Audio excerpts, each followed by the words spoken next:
Hey everyone, in this lecture we're going to be introducing linear regression. Now the idea is that whenever we have two numerical variables that we measure simultaneously, maybe it's the number of hours slept and GPA. And again, if you guys remember the context, we have two numerical variables that we're measuring for every subject simultaneously. So for every person we go up, we're going to ask them both the number of hours that they slept and the GPA. We can't just ask the number of hours slept to one sample and then for another sample ask GPA. Doesn't work like that. We're trying to coordinate these two numerical variables simultaneously. So say someone says, oh, I slept 6 hours and I got a GPA of 4. And then someone else says, oh, I slept 5 hours and got a GPA of 3. Someone comes on 3 hours of sleep, they get a GPA of 2. You get a weird anomaly like 3 hours of sleep, they get a GPA of 4. You have someone who sleeps for 8 hours and gets a 3. You have someone who sleeps 8 hours and gets a 1. Someone who sleeps 7 hours and gets a 4. And someone who sleeps 8 hours and gets a 4. Now the question is, how can we coordinate the relationship here? Because there seems to be some sort of correlation between GPA and the number of hours slept. It seems like the more hours you sleep, the higher your GPA. Now, if we were to plot this on a graph, let's do that actually. What I'm gonna do is I'm gonna save these values into the lists. In order to do that, again, you hit Stat and you hit Edit, which is you hit Enter, and then in L1 and L2, you're gonna record these quantities. Now, I would highly recommend using this top one here. The horizontal quantity should be L1, and then L2 should be your vertical quantity, which is the GPA in this case. So I'm going to record these values. And L1, I'm going to pick 6, 5, 3, 3, 8, 8, 7, 8. And then in L2, I'm going to type in 4, 3, 2, 4, 3, 1, 4, 4. And just make sure you double check those two lists, L1 and L2, should end at the same time. So again, this is my L1, this is my L2 that I input into my lists. Now what you can do is hit Y equals. It should be this top left button up here. And then you can use your arrow keys to maneuver around the different Y1, Y2, Y3. And if you scroll all the way to the top, you'll notice that plot 1, plot 2, and plot 3 will highlight. And you can go left and right to highlight these things.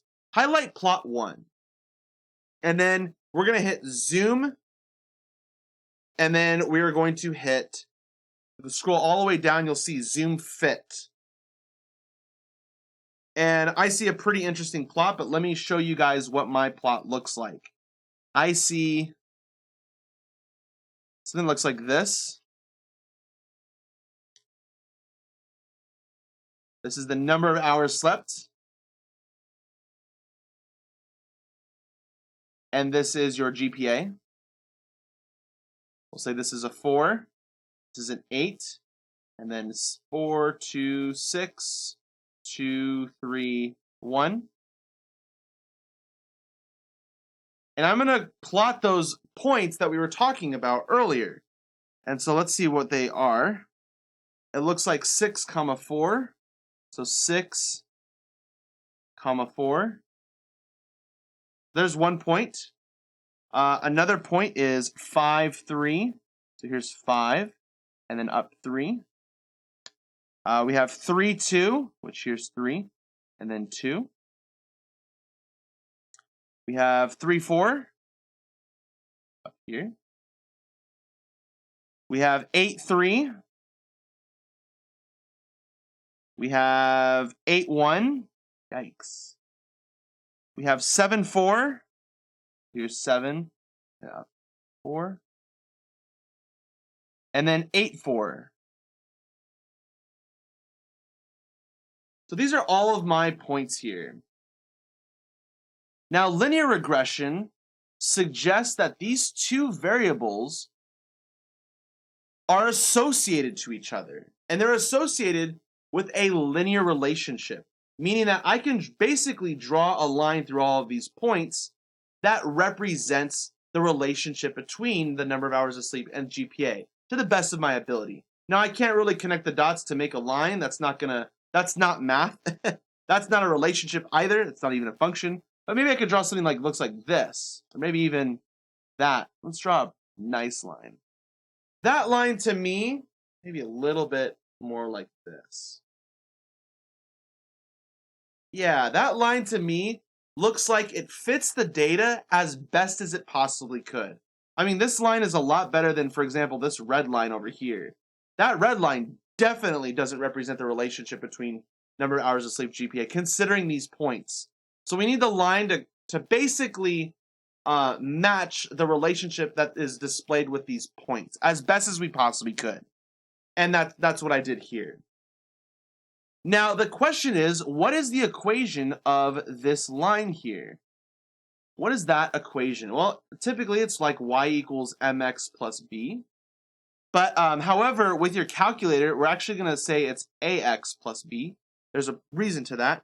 If you go back to your home menu, where you just quit out of whatever you're looking at and you have just the blinking cursor, then if you hit stat, now, we've always been dealing with either the edit menu or the test menu, but the middle menu there at the top says calc. I want you to go over to that menu, and you'll see number 4, it will say lin reg, and then it'll say ax plus b. You're going to want to click on that one. Now it's going to prompt you with a menu. You're going to have an X list, that should be your L1. Y list should be your L2. And then after that, you just hit calculate. And I get that it says y equals ax plus b. And then it tells me that a equals negative 0.03125. And b equals 3.3125. So now, if I graph this equation, I can go to y equals and then just put in negative 0.03125x plus my b, which is 3.3125. So I'm going to type that in here, negative 0.03125x plus 3.3125. And I'm going to graph this line in a second here. This line looks a lot like this. See if I can get this right. Gotta go something like this. That's basically what the graph looks like. And so in this scenario, my purple line was a good guess, but it's not as good as it can get. It turns out this green line represents the relationship quite a bit more.